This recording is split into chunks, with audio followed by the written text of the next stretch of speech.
Oh well, it looks like the brand new Super Mario Bros. Movie trailer has come out today on my mother's birthday. And I can't believe they made Mario look a bit ugly. I know the CGI animation looks like stolen animation from Despicable Me, but I'm not excited to see this movie because I hate Chris Pratt. And I'm not going to see Chris Pratt's Garfield because I don't care for that actor. And I know that Seth Rogen, who is playing Donkey Kong, is involved in TMNT Mutant Mayhem. So I'm guessing this movie takes place before TMNT Mutant Mayhem. So what I'm guessing is that these Koopas will be exposed to radioactive ooze and become Ninja Turtles. How very, very interesting. But what's the weird connection between TMNT and Mario?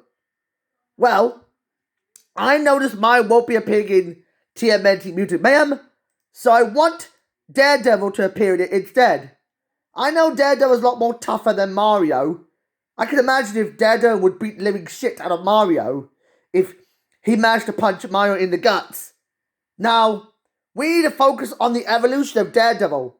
This iconic superhero made his debut in 1964 has a very interesting character design of what I saw in his evolution. Oh, for a bonus point, I wanted to put Daredevil in his design of Spider-Man the Animated Series as a bonus point, as I know he would show up in it, so I'm guessing I've added his design from 1996 to be involved in it. So, let me focus on the true reason why we want to see an interesting evolution of the character Daredevil. So, let's make the evolution of this Batman ripoff. Yeah, I love Daredevil. So, Mario, eat your heart out. It's about time we give Daredevil his own origin story, but without Mario involved. So, let's just try and focus on the evolution of Daredevil. So, we need to go by proper order. So, let's start off with 1964. So, when Daredevil made his debut on April 17th, 1964, he had an original yellow costume. He was created by Jack Kirby and Bill Everett. When this design came on board on issue 5 of Daredevil, with a single D that overlaps the double D. However, a year later in 1965, he would get a classic red design that would be so iconic to this day, that tweaks the chest emblems to a whole new level, that was introduced in issue 7, from the same year that where it all started.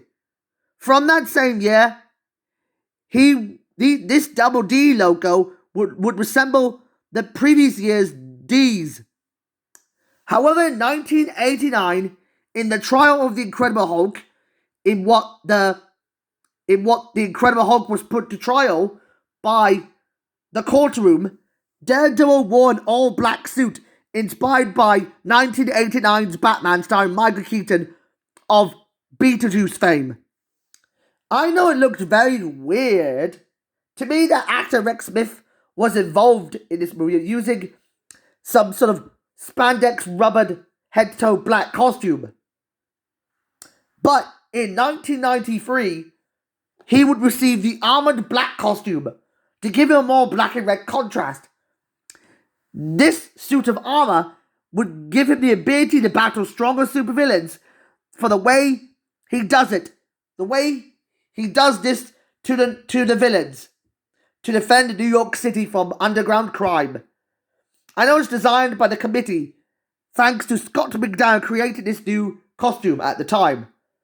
But in 1993, also in that same year, he would retain his black costume but give him white shoes. This design was created by Frank Miller and John Romita Jr. It didn't reveal the classic red costume until its last page, but the black sweats were inspired by the 1989 movie, and the book had been planned years before the movie aired. But in 1995, According to Word of God, we were supposed to be getting Chris Columbus's Daredevil. As I know, Daredevil 2003 and the Super Mario Bros. Movie would be the same movie. As I could really count, according to the unproduced 1995 Daredevil script, which was titled Daredevil the Man Without Fear, this film would have come out in 1997.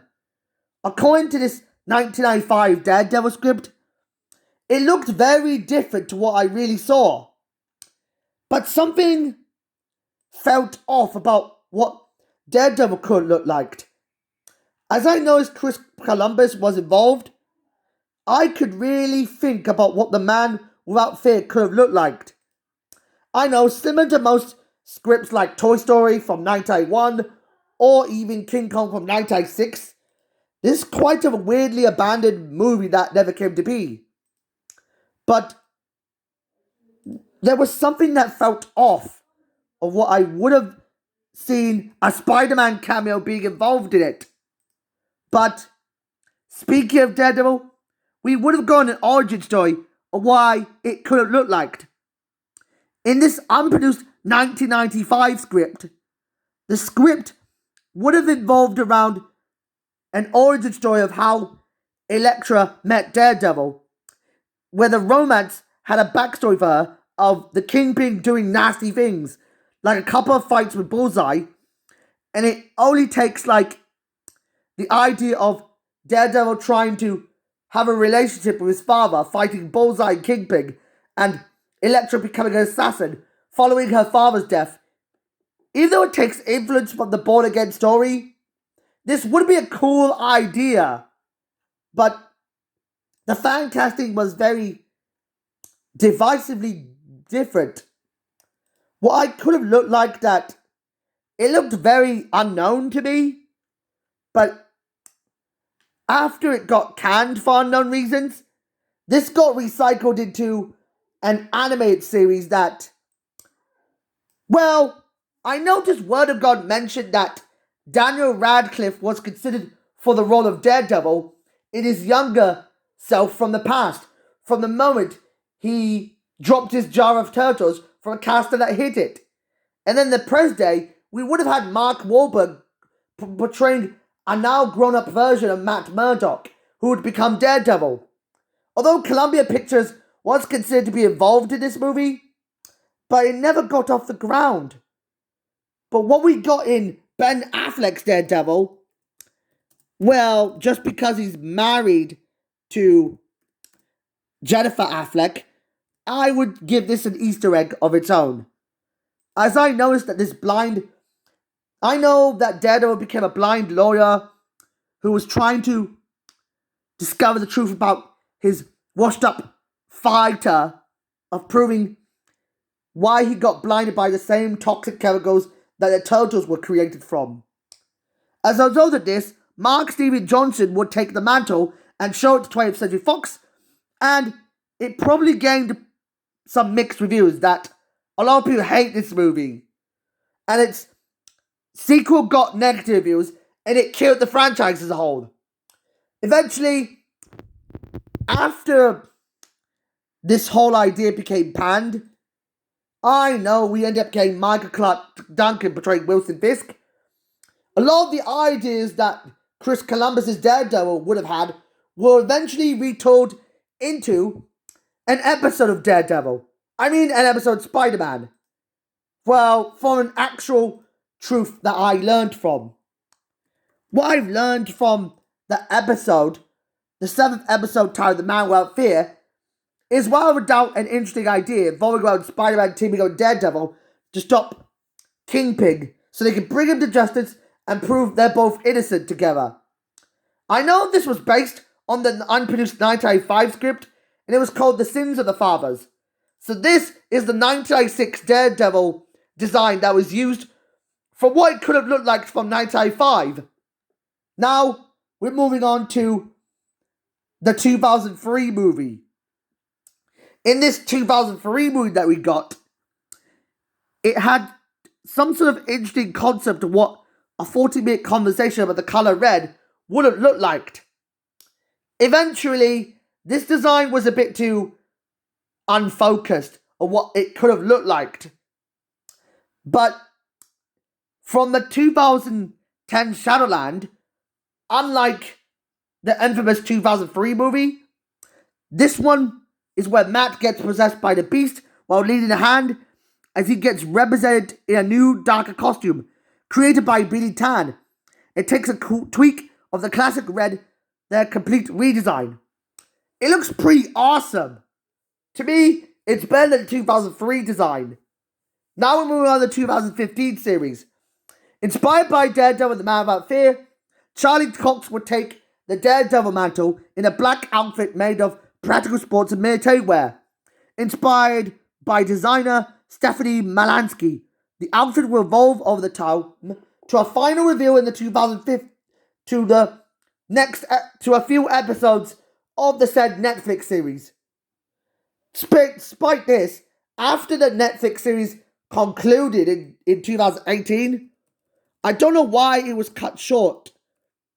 For some reason, why it got cut short is that it ran for a total of 3 seasons and 39 episodes from April 10th, 2015 to October 19th, 2018. Eventually, we will be getting Daredevil Born Again one day that will be based on the unproduced 1985 script that was based on the iconic 1986 comic book story arc of the same name. That was written and drawn by both Frank Miller and David Mazzucchelli. Now we're looking on to the 2022 design. Now we found out that Daredevil is in Los Angeles. He's gone back to the red and yellow costume. Although it's based on the 1964 yellow suit, it would be upgraded to take inspiration from the 1996 Daredevil design from Spider-Man the Animated Series and spliced it into a new design. Now that he has 2 red and yellow, crimson, scarlet, golden sticks to fight crime, he's kinda awesome that he made his appearance in episode 8 of She-Hulk, Ribbit or Rip It, where Daredevil teams up with She-Hulk to take down a froggy-themed villain who is rampaging Los Angeles everywhere with her frog bouncing skills. Yeah, this one stays true to the 1964 design. As I noticed, this costume is by far the best of the bunch, from my opinion. As I know, I'm hoping that TMNT Mutant Mayhem, in that movie, they're going to put him in this movie with She-Hulk. So, I'm hoping that movie would save the MCU franchise. The whole MCU franchise from sinking itself apart from the chaos caused by Phase 4's Thor Love and Thunder. I'm hoping Black Panther Wakanda Forever would put an end to this monstrosity. But I know my hand is a bit wrinkly and cranky, but I'm running out of time right now because, I'm going to say that all I can say is, bye-bye.